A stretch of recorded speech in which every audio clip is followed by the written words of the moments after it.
পহেলা বৈশাখ উপলক্ষে সিরাজগঞ্জের উল্লাপাড়ায় করতোয়া নদীর পাড়ে বটমূলে বর্ষবরণের আয়োজন চলছে।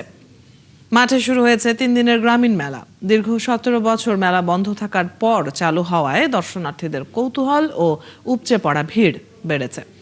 উল্লাপাড়া থেকে রায়হান আলীর তথ্য ও ছবিতে প্রতিবেদন। সিরাজগঞ্জের উল্লাপাড়ার করতোয়ার তীরে জমেছে নতুন বছরের মেলা।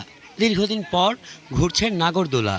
শিশু, কিশোর, নারী ও পুরুষ সব বয়সী মানুষের উপস্থিতিতে মুখর মেলা মাঠ। পহেলা বৈশাখকে ঘিরে মঙ্গলে শুরু মেলা চলবে 3 দিন। জেলার বিভিন্ন এলাকা ছাড়াও দূর দূরান্ত থেকে আসছে মানুষ। উল্লাপাড়া পৌরসভার আয়োজনে এই গ্রামীণ মেলায় বসেছে নানা ধরনের দোকানপাট, যেখানে আছে খেলনা, মিষ্টি ও গ্রামীণ পণ্যের সমাহার। বাঙালির ঐতিহ্যের সাথে, রক্তের সাথে এই মেলার, বৈশাখী মেলার যে বিষয়টা, এটা জড়িয়ে আছে।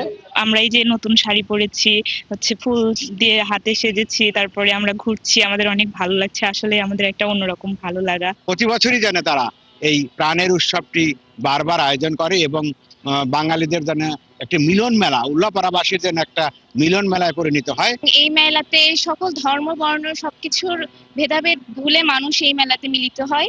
উপজেলা নির্বাহী কর্মকর্তা জানান, প্রায় 17 বছর বন্ধ থাকার পর আবারও এই মেলা শুরু হয়েছে।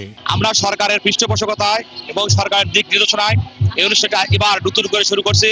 ইনশাল্লাহ আগামীতে এই অনুষ্ঠানটি আরো সুন্দর সাবলীলভাবে তাতে এলাকার মানুষকে হৃদয়কে স্পর্শ করে এভাবে শুরু করব।